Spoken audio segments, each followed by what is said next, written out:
Seigneur, comme nous l'avons déclaré, même lorsque nous marchons dans la vallée de l'ombre de la mort, nous n'avons rien à craindre, parce que tu as vaincu la mort. Sois loué, sois glorifié. Nous te recommandons encore cette réunion, Seigneur. Parle-nous, Seigneur. Nous nous attendons à toi, éternel mon Dieu. Nourris-nous encore, restaure-nous encore, renouvelle-nous encore ce soir.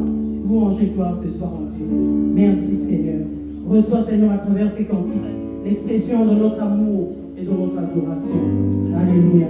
Nous allons louer le Seigneur avec la chorale des jeunes.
Élevé dans nos vies, élevé dans cette église, élevé, Seigneur, dans cette ville, alléluia, dans ce pays. Seigneur, nous te recommandons ces offrandes. Éternel, te prions de bénir, de sanctifier. Souviens-toi, Seigneur, dans ton amour de Père, de ceux qui passent par des moments difficiles. Seigneur, ouvre les écluses des cieux, donne du travail, éternel, mon Dieu. Libère la provision financière sur chacune de nos vies, éternel, afin que nous soyons à l'aise financièrement pour mieux participer encore à l'avancement de ton œuvre. Seigneur, donne sagesse et intelligence à ceux qui ont la charge, la responsabilité de gérer ces finances, afin que tout soit pour ta seule gloire.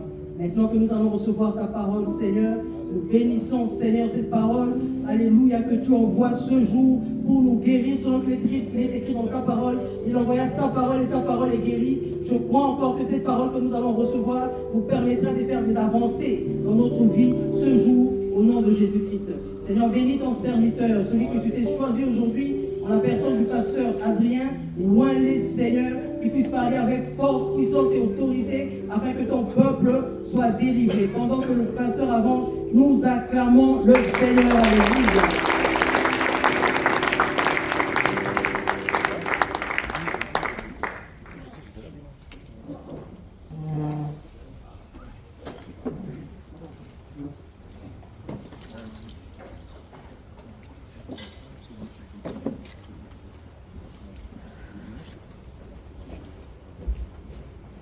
Bien-aimés frères et sœurs, shalom. Shalom. Nous rendons grâce au Seigneur qui nous accorde ce moment pour partager sa parole.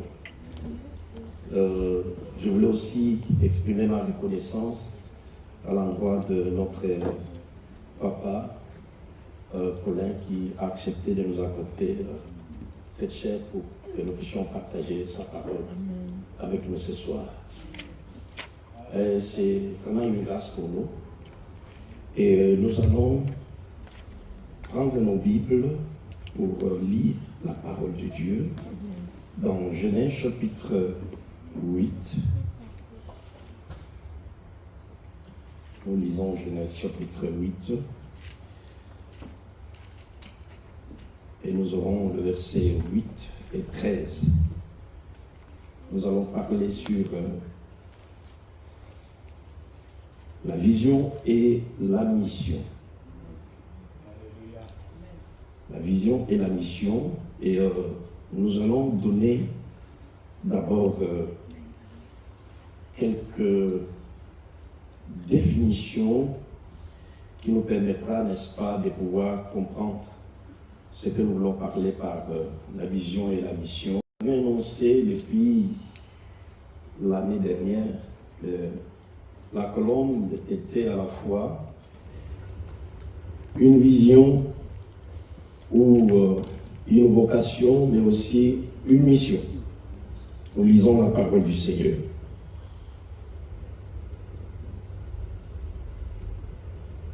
La Bible dit ceci: il lâcha aussi la colombe pour voir si les eaux avaient diminué à la surface de la terre. Mais la colombe ne trouva aucun lieu pour poser la plante de son pied. Elle revint à lui dans l'arche, car il y avait des eaux à la surface de toute la terre. Il avança la main, la prit, et la fit rentrer auprès de lui dans l'arche. Il attendit encore 7 autres jours et il lâcha de nouveau la colombe hors de l'arche. La colombe revint à lui sur le soir. Et voici, une feuille d'olivier arrachée était dans son bec. Noé connut ainsi que les eaux avaient diminué sur la terre. Il attendit encore 7 autres jours et il lâcha la colombe, mais elle ne revint plus à lui. Amen. Amen. Mes frères et sœurs, nous connaissons bien l'épisode ou l'histoire de l'arche de Noé. Noé, à qui Dieu avait parlé pour, n'est-ce pas, construire l'arche en vue de sauver l'humanité du déluge ou de la colère de Dieu. Et c'est ce que fit Moïse. Et le déluge était passé 40 jours. Il y a eu une pluie et toute la terre était submergée et toute l'espèce était détruite, à part de quelques espèces sauvées dans l'arche de Noé. Mais après le déluge, et que la terre était submergée, vous savez, il s'est passé beaucoup de temps pour que la terre puisse sécher. Et cette population et la communauté qui était avec plutôt Noé dans l'arche, s'est patienté à un moment, s'est demandé, mais finalement, ça va durer jusqu'à quand? Et même Noé aussi s'est posé des questions. Et je ne sais pas, parce qu'ici, dans l'arche, il y avait des fauves, il y avait des bêtes sauvages qui étaient avec lui, qu'il puisse se débarrasser et laisser les animaux et les espèces, n'est-ce pas, chacun s'en allait dans son lieu, dans son milieu naturel. Mais ils étaient dans l'arche. Comment était l'arche? L'arche avait une porte et une fenêtre. Du moment où quand il pleuvait, la Bible dit l'Éternel ferma la porte de l'arche. Ce n'était pas Noé qui avait fermé la porte, mais Dieu lui. Et quand la pluie a pris fin, il fallait chercher de la sortir. Alors comment sortir? Déjà, il ne pouvait pas s'hasarder, mettre ses pieds à l'extérieur, mais comme il y avait des fenêtres, les fenêtres lui servaient à regarder, à voir ce qui se passe à l'extérieur. Et c'est cette fenêtre que nous allons découvrir qui, n'est-ce pas, l'issue ou les moyens que Noé va se servir, n'est-ce pas, pour jeter un regard vers l'extérieur et voir le monde qui l'entoure au travers de la fenêtre. C'est une forme de vision.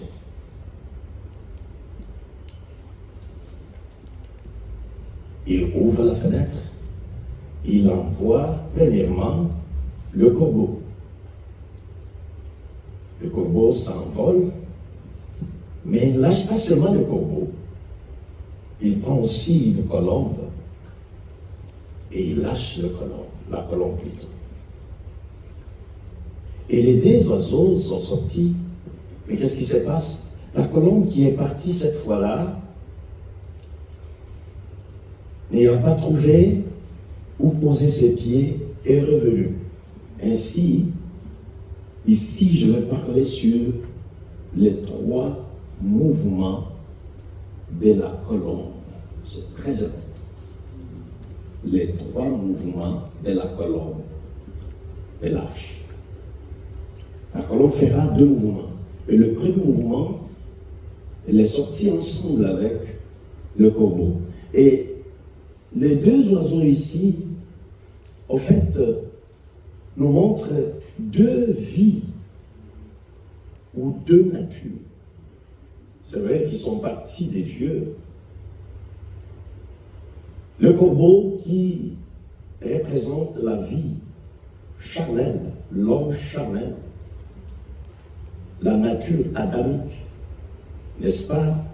Les 2 natures spirituelles et la nature charnelle, toutes ces 2 natures viennent des dieux. Et c'est des dieux qui viennent ces 2 natures. Mais seulement, sans grand pour toujours. Mais la colombe revient à Dieu. Et donc revient dans l'arche. Et cette navette correspond, cette première navette correspond à une navette parce qu'ici nous allons lire, en fait, le plan de Dieu dans le temps. Nous sommes dans Genèse au chapitre 1.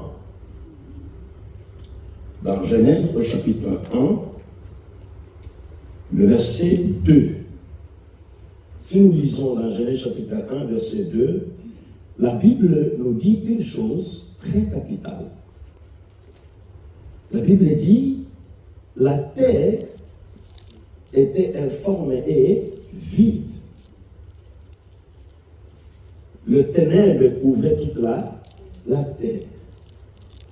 Et l'Esprit de Dieu s'est mouvé sur les eaux.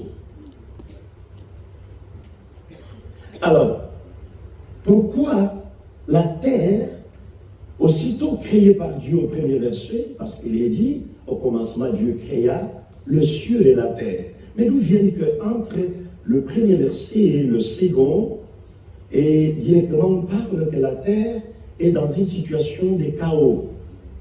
Effectivement, la colombe qui est partie de l'arche a rencontré un monde chaotique, un monde dans la désolation, un monde perdu, un monde qui était pratiquement dans une situation désespérée, un monde sans vie. La mort était sur la terre, il n'y avait que des cadavres. Cette colombe n'est rien d'autre que le Saint-Esprit ou l'Esprit de Dieu. Dieu qui a libéré son esprit de le départ. Pourquoi libère-t-il son esprit? Effectivement, entre le temps où Dieu crée l'homme, plutôt crée l'univers, l'humanité, et au verset 2, on parle du chaos, une terre chaotique, il s'est passé quelque chose. Donc il y a eu le mal, il y a eu un ennemi qui est venu tout déranger en ce moment-là. Et les exégètes pensent que c'était le moment où Lucifer avait fait ses bêtises là au ciel et qu'il a été précipité sur la terre. Nous ne pensons pas que Dieu ait créé une terre informe et vide. Donc la terre a connu une visite. Cette visite-là, c'était l'ennemi. Il a tout gâché. Mais Dieu ne se décourage pas. Dieu a un plan Et Dieu s'est fait un plan pour sauver et restaurer l'humanité. L'humanité chaotique. Mais l'Esprit de Dieu qui vient, il ne trouve pas une correspondance sur la terre. Ainsi, l'Esprit move sur l'eau parce que la terre est dans le ténèbre. Il ne sait pas où poser ses pieds sur la terre. L'Esprit revient à Dieu. Cela montre que depuis un temps, Dieu avait intention de faire habiter son esprit dans l'homme ou dans l'humanité. Mais l'homme n'était pas prêt à recevoir cet esprit parce que l'homme était séparé de Dieu. L'homme, depuis le commencement, quand il pêche en Adam, l'homme a été séparé, comme la Bible dit, tous sont péchés et sont privés de la gloire de Dieu. Et à partir de ce moment-là, Dieu ne pouvait pas laisser son esprit habiter et rester dans l'homme qui est dans le péché. Il est séparé de Dieu. Donc, cette fois-là, c'était un rendez-vous raté. Mais Dieu continue son travail. C'est ainsi, Noé reprend l'esprit, plutôt la colombe, et attend encore quelque temps, et il lâche de nouveau la colombe. C'est plutôt la deuxième fois, donc la deuxième sortie ou le deuxième mouvement. La colombe qui s'en va cette fois-là, la Bible dit, la colombe est restée presque toute la journée, et mais c'est vers le soir, elle revient à la nage. Elle revient à la nage. Et quand elle revient, la Bible dit, en son bec, elle portait une feuille arrachée d'olivier. Ça, c'est très important. La colombe est rentrée avec un message clair, pour dire à cette communauté que maintenant, il y a de l'espérance. Il y a la vie sur la terre. N'hésitons pas, on peut sortir parce que la vie répond. Cela correspond à quoi? Cela correspond, n'est-ce pas, à l'épisode de l'arrivée de Jésus-Christ que nous allons voir dans Luc chapitre 3, le verset 21 et 22, et qui est le même presque texte ou le même épisode, dans Matthieu 3, versets 13 et 14.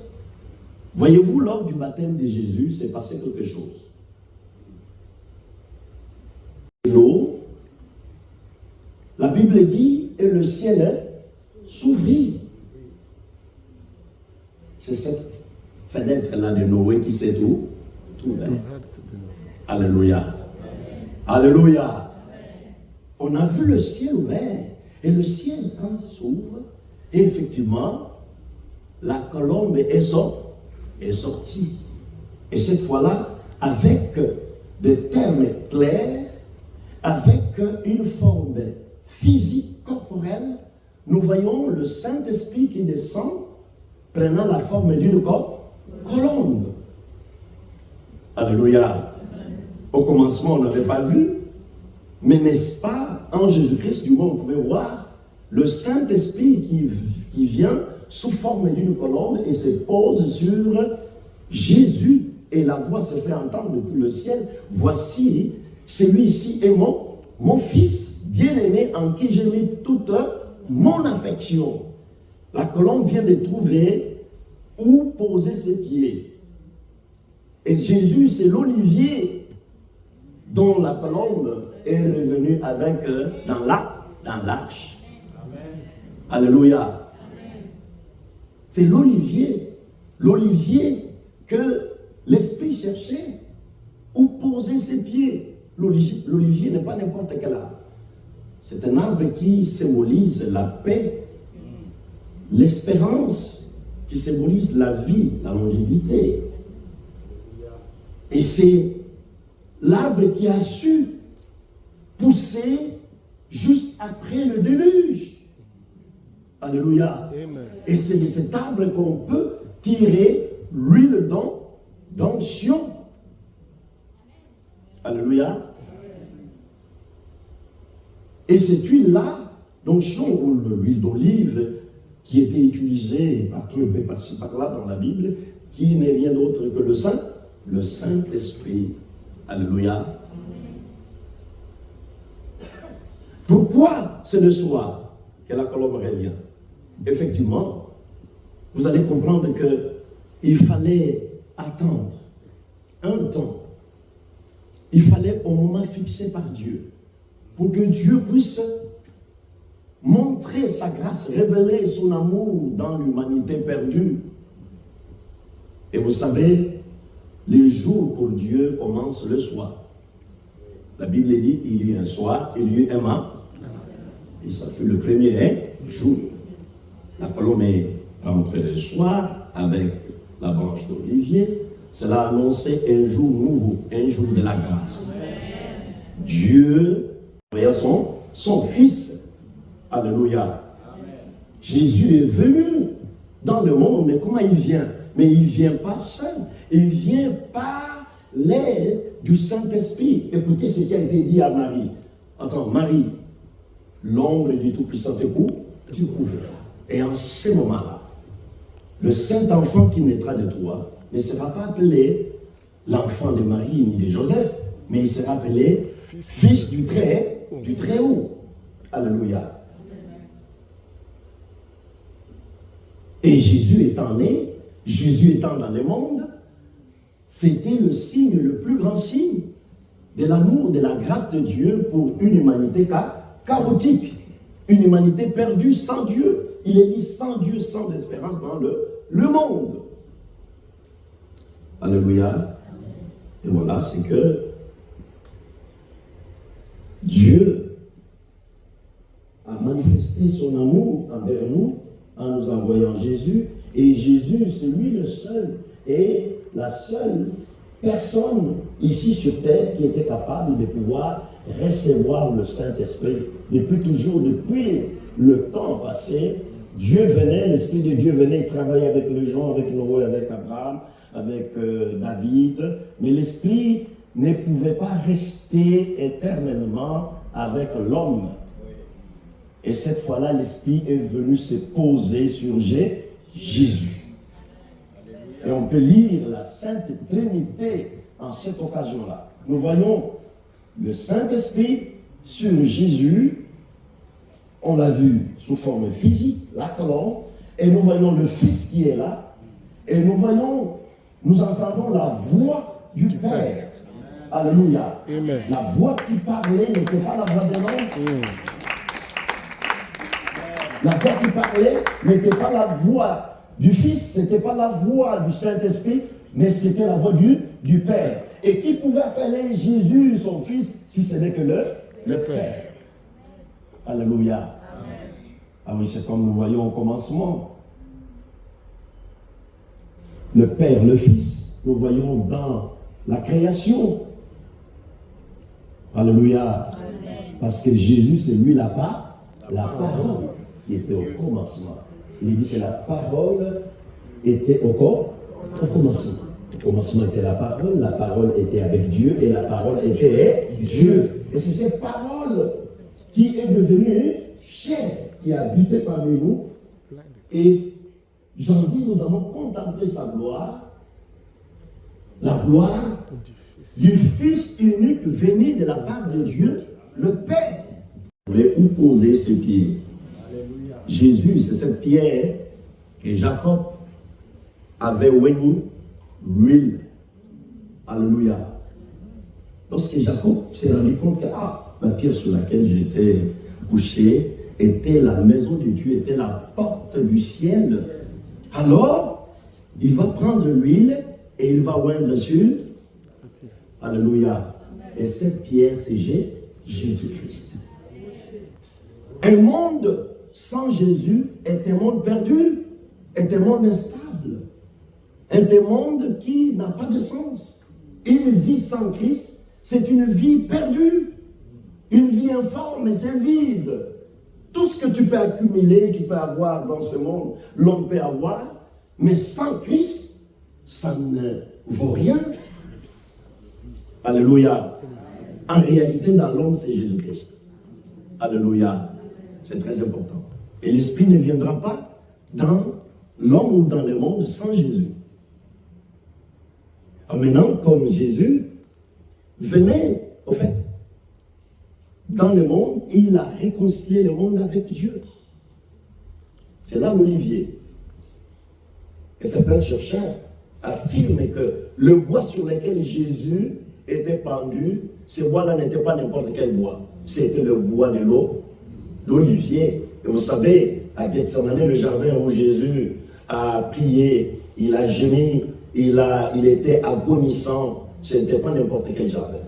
C'était le champ d'olivier. Alléluia. Amen. Et vous savez, quand il a fini, n'est-ce pas, l'œuvre de la croix après sa résurrection, et au moment de son ascension, il ne va pas monter n'importe quel endroit. Il va aller sur le mont des eaux. Alléluia. Amen. Alléluia. Amen.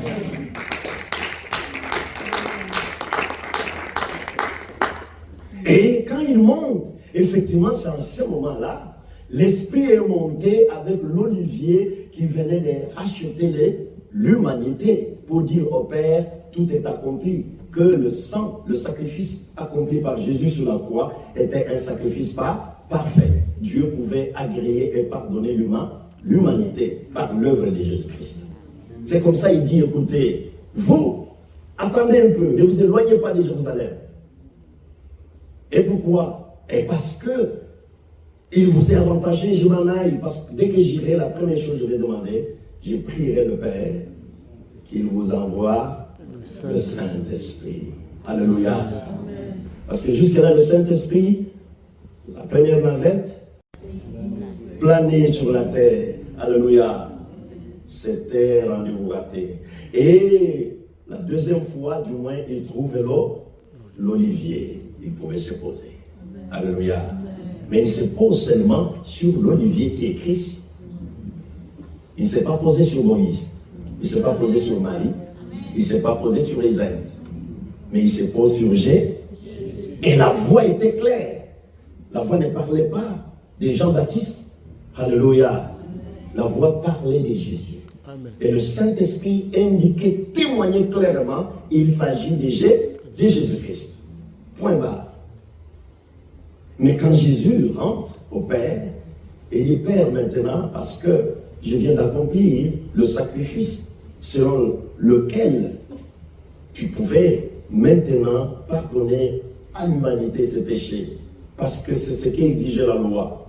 Je ne vois pas qu'est-ce qui va empêcher à ce que tu puisses laisser ton esprit descendre sur tous ceux qui croient en moi.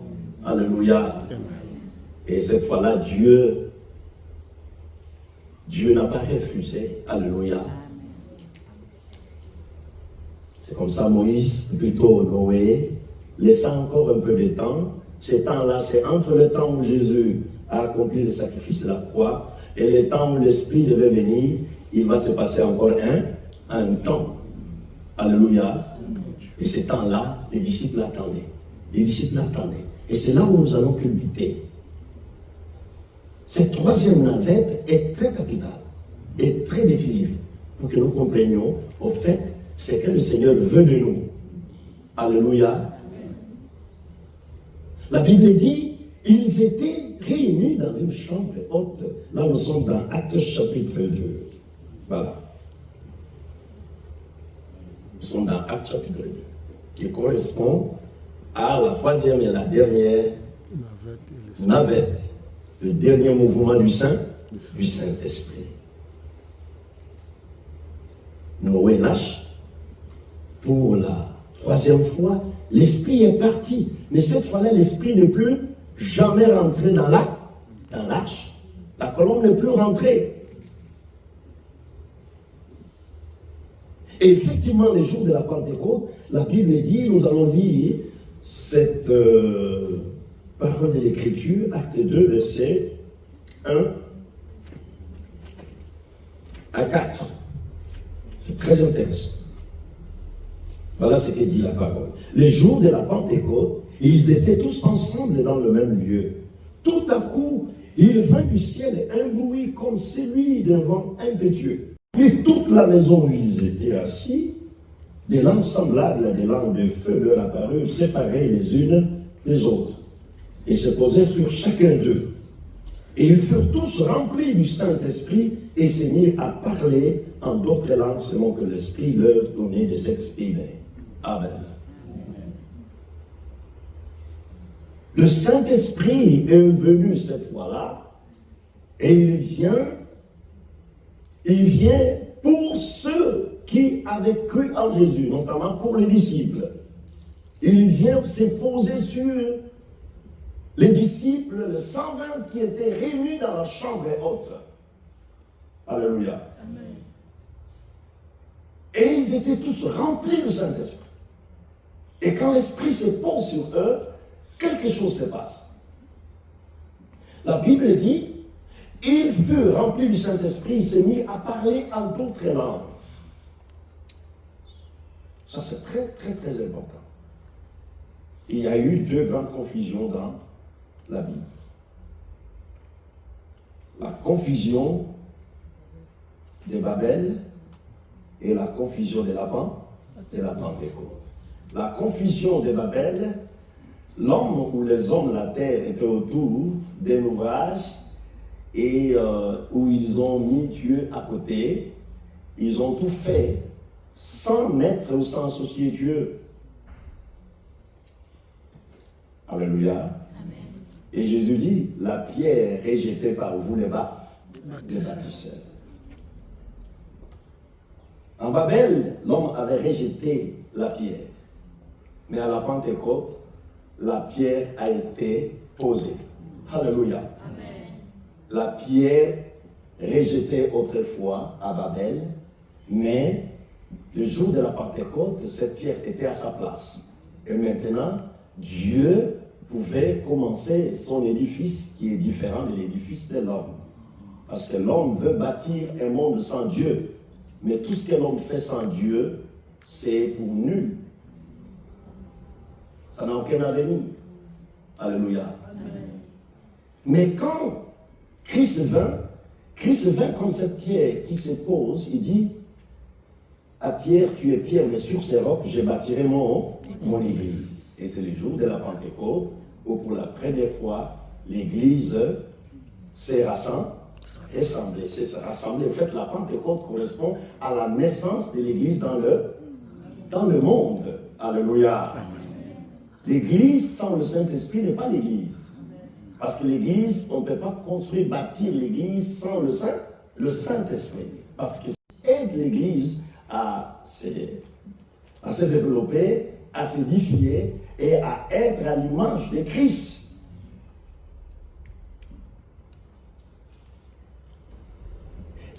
Et l'Esprit vient qualifier les disciples, il vient les conférer une mission.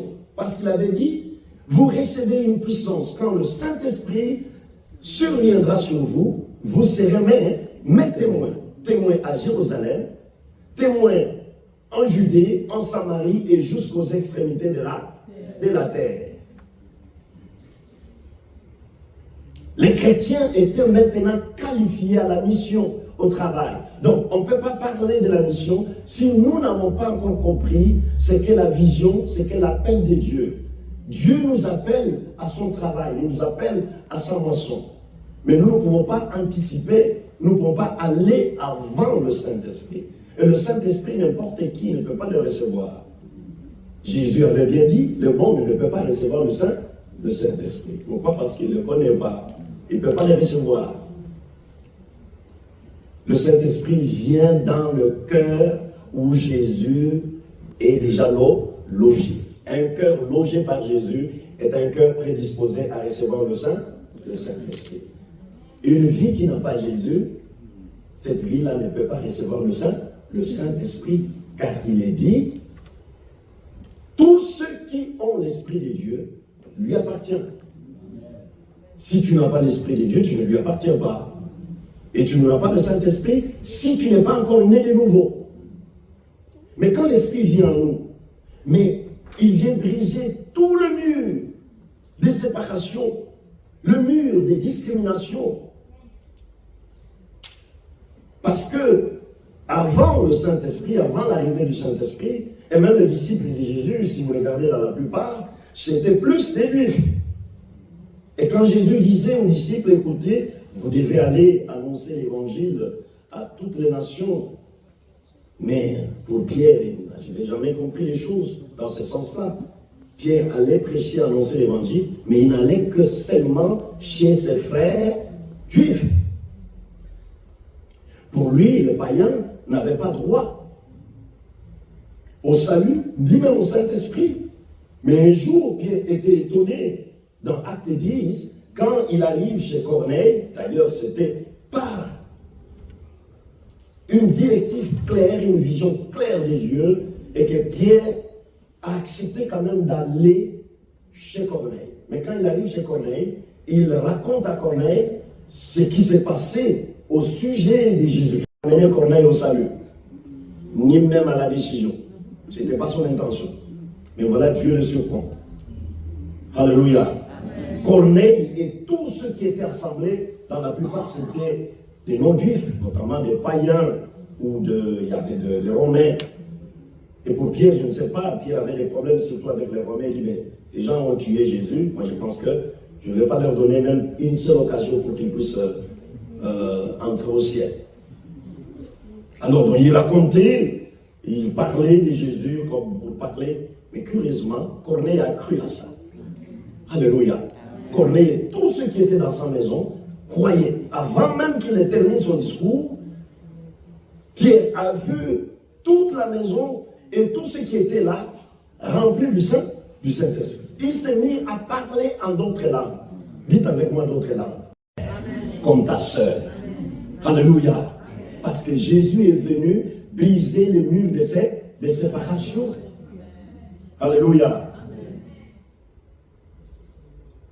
Le monde sans Dieu, c'est un monde perdu, un monde divisé, un monde de tribus, un monde de nations, un monde d'appartenance. Mais quand vous regardez tel que nous sommes là, beaucoup de choses nous divisent.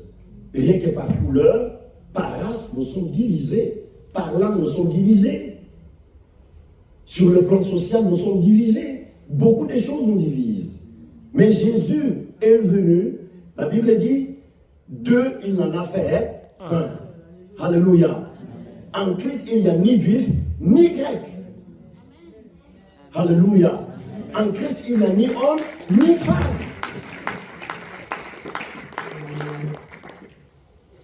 Jésus est venu nous réunir, nous rassembler. Et les gens étaient étonnés. Mais ces gens ne sont-ils pas galiléens?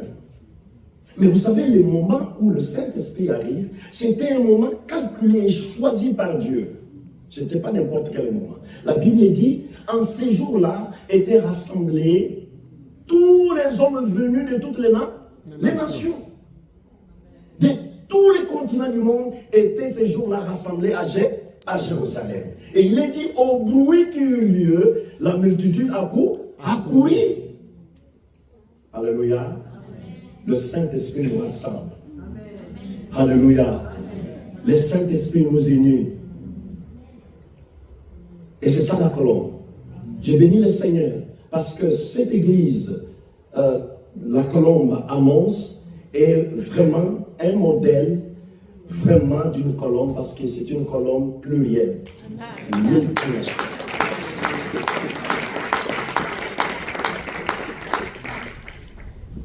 C'est exactement la vision du Seigneur. Où Dieu veut que toutes les nations, toutes langues, toutes tribus soient rassemblés au nom du Seigneur. Et que rien ne nous divise. Et cela est très important. En Christ, nous sommes tous frères et sœurs. Nous mettons de côté tout ce qui nous divise, tout ce qui nous sépare.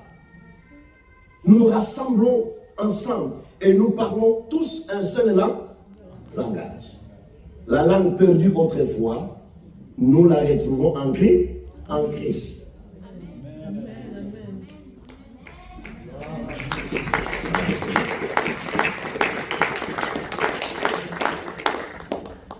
c'est là, au fait, nous comprenons, représente tout ça. Ces noms-là de la Colombe, nous ne devons pas l'apporter juste parce que non, moi je suis colombien, je suis ceci, tout ça. Oui, c'est bien, mais est-ce que tu comprends le sens? Alléluia. Alléluia. Et c'est très important. Le sens sur lequel nous recevons le Saint-Esprit, ce n'est pas pour rester enfermés dans un bâtiment, non, ou rester dans un seul endroit, non. Quand l'Esprit est venu, voyez, ils étaient assemblés dans une chambre haute. La première chose, la Bible dit, ils sont sortis de cette chambre. Et quand ils sortent de la chambre, ils se rendent compte qu'ils sont en face d'eux. Il y a un monde perdu qui est assoiffé, qui a besoin de comprendre qu'est-ce qui s'est passé. C'est très important. Il y a quelqu'un qui n'a pas encore su et qui ne sait pas exactement qu'est-ce qui s'est passé à Golgotha. Qu'est-ce qui s'est passé il y a cela 2000 ans. Mais c'est le devoir de nous, chrétiens, enfants de Dieu, pour aller annoncer, parler, dire aux autres l'amour de Dieu. Nous sommes dans un monde chaotique, un monde perdu, un monde sans espérance. Ce monde ici, je ne sais pas, avec tout ce qui se passe, quand nous suivons la radio, la télévision, il n'y a pas de bonnes nouvelles. Il n'y en a pas. Il n'y a pas de nouvelles bonnes nouvelles. Tout ce que nous entendons, on a tué là-bas, il y a eu attentat, il y a eu ceci. Mais c'est pour aboutir à quoi? Un monde en crise, où les gens se suicident.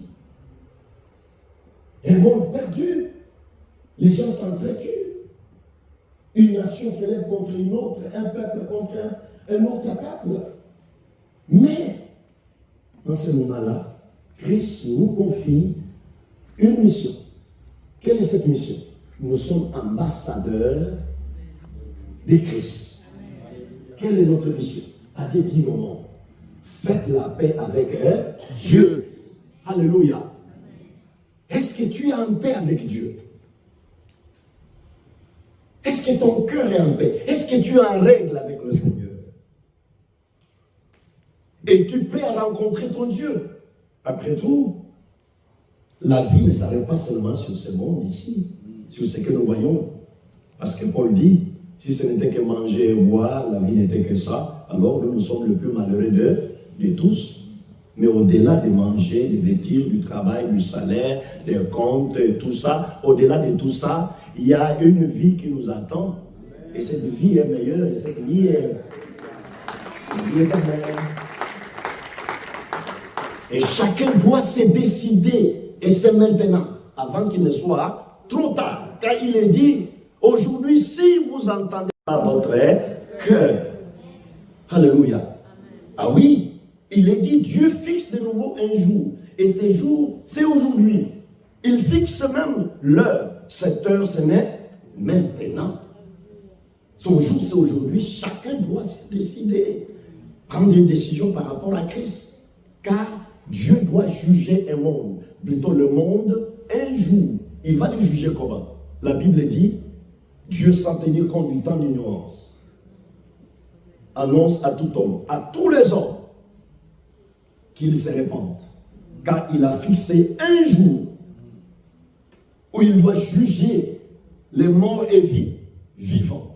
Il les jugea par l'homme qu'il a choisi. C'est donc il a rendu à tous une preuve certaine en les ressuscitant d'entre les morts. Alléluia. Tu dois te décider. Tu as pris ta décision, c'est bien. Mais tu dois aller aussi annoncer, partager cette bonne nouvelle à ceux qui sont encore dans l'ignorance. Et c'est en cela que nous comprenons que oui, ce que nous sommes aujourd'hui, ce que nous avons fait, c'est une bonne chose. Mais ne nous arrêtons pas. Si la colombe est ici à Mons, c'est parce qu'il y a quelqu'un qui a reçu le message, qui a compris ces choses et qui est parti de quelque part depuis l'Afrique et il est venu témoigner ici. Et ici, nous sommes là. Alléluia. Amen. Mais moi je pense que pour que ce message soit entendu en Écosse, soit entendu en Nouvelle-Zélande, soit entendu en Chine, il faut que quelqu'un puisse quitter ici pour aller témoigner.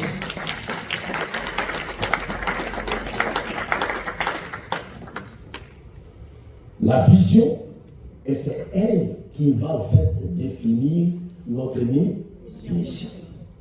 Alléluia. Quand nous comprenons la vision, et nous saurons exactement qu'est-ce que Dieu attendait de nous. Ainsi, je pense que l'homme de Dieu, le docteur Alpha, disait,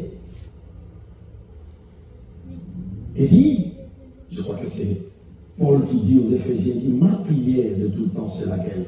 C'est que Dieu vous donne un esprit de révélation. Qu'il illumine les yeux de votre cœur. Alléluia. Quand on dit illuminer les yeux, c'est-à-dire que vos yeux s'ouvrent. Ayez une vision avec Dieu. Voyez le monde avec les yeux, avec les loupes, les lentilles des yeux. C'est comme ça que Jésus disait à ses disciples, levez vos yeux et regardez comment la moisson a blanchi. Et les disciples ne comprenaient pas. Qu'est-ce qu'il a compris? Regardons le monde avec les yeux spirituels, les yeux éclairés de l'Esprit de Dieu. Et nous allons comprendre où se trouve le vrai besoin. Il y a un monde chaotique. Il y a un monde sans Dieu. Il y a un monde dans le ténèbre qui a besoin d'écouter, d'entendre cette bonne nouvelle. Mais nous allons revenir là-dessus. Je pense que pour aujourd'hui, nous allons nous arrêter là-bas. Que le Seigneur vous bénisse.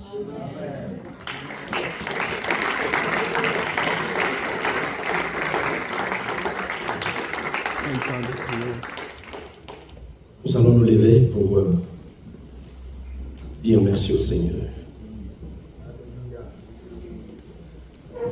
Merci Jésus. Merci Jésus. Merci Jésus. Merci Jésus. Alléluia. Alléluia. Merci Jésus. Merci Jésus. Merci Jésus. Merci Jésus. Merci Jésus. Merci Jésus. Alléluia. Bien-aimés, nous allons prier. Le Saint-Esprit qui est venu depuis la Pentecôte il y a cela 2000 ans, il n'est jamais rentré. Il est encore là. Il est présent. Il vient pour nous qualifier. Il vient pour nous équiper. Il vient pour que nous soyons pour lui ceux qui doivent aller annoncer et apporter la bonne nouvelle.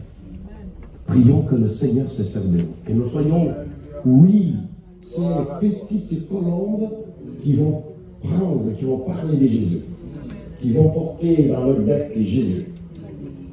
Le message de la croix, l'œuvre et la rédemption de l'amour de Dieu aux nations, sans faire exception de personne. Dieu est amour, il veut sauver tous les hommes.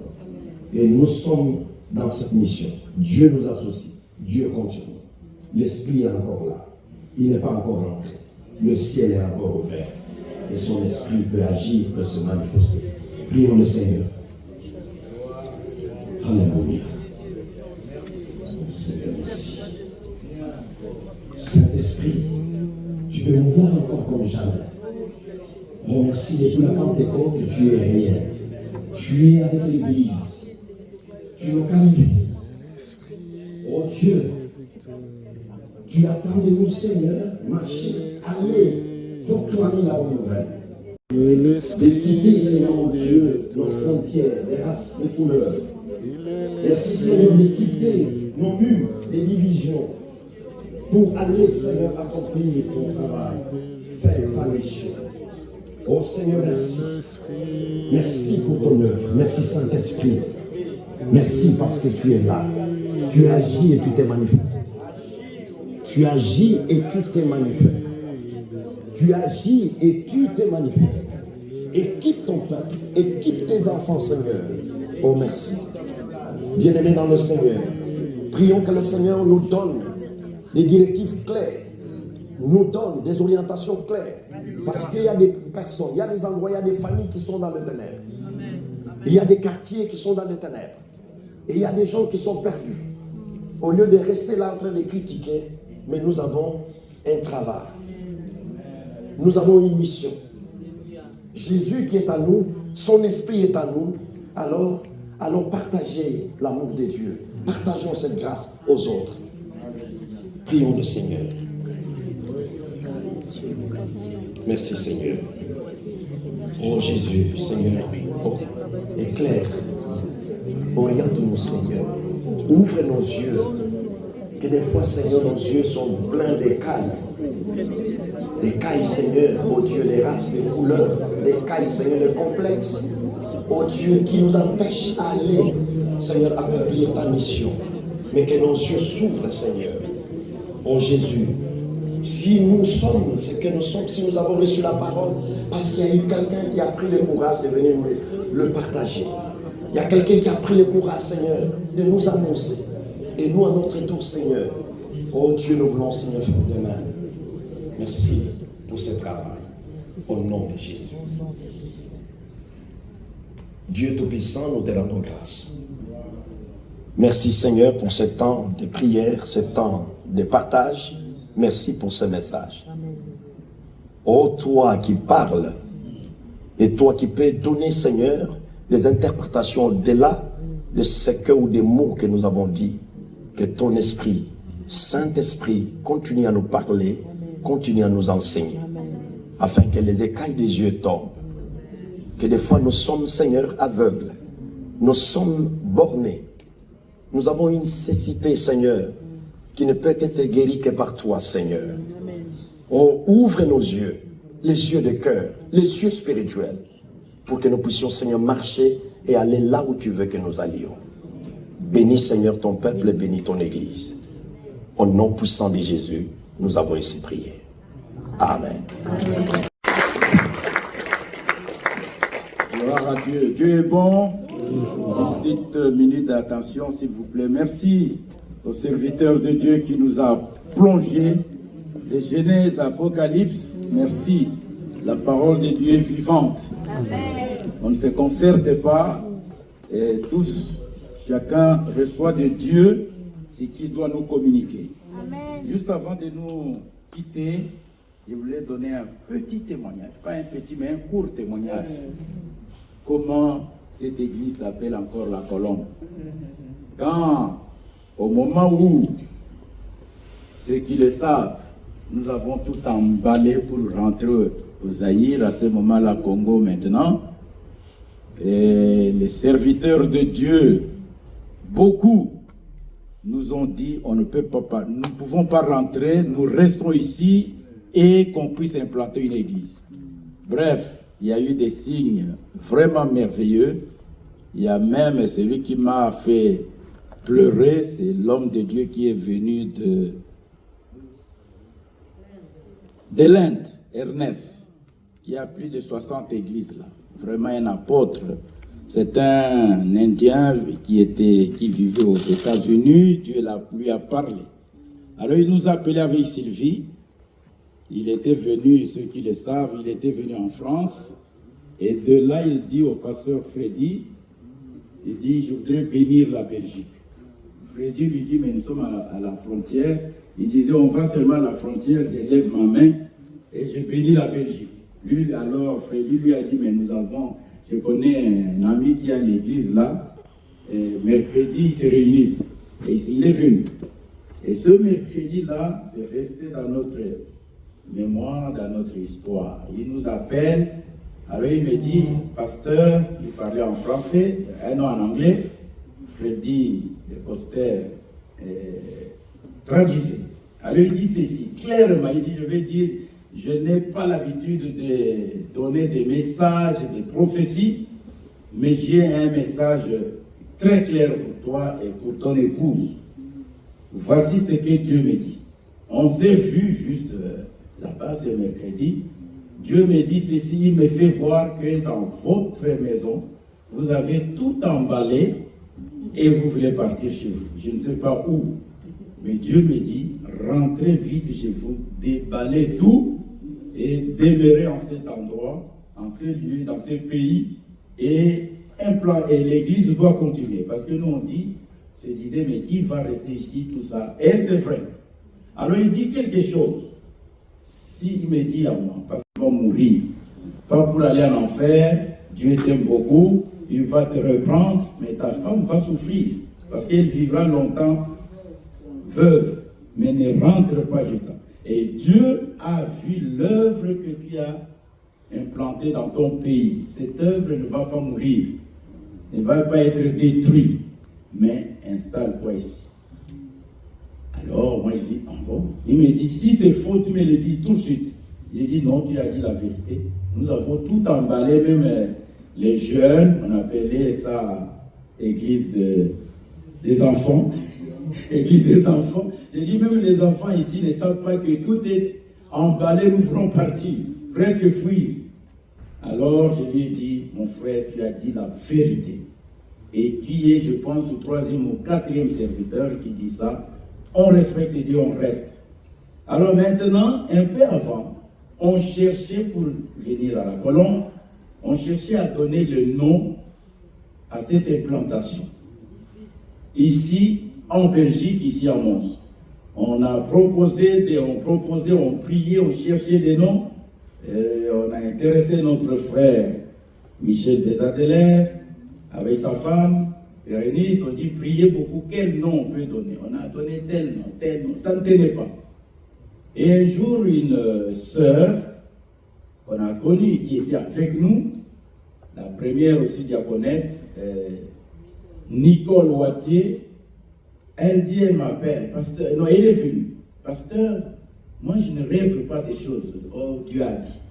Mais cette nuit, je me suis battu. Alors Dieu, j'ai entendu la voix. C'est à toi à dire si c'est de Dieu ou qui.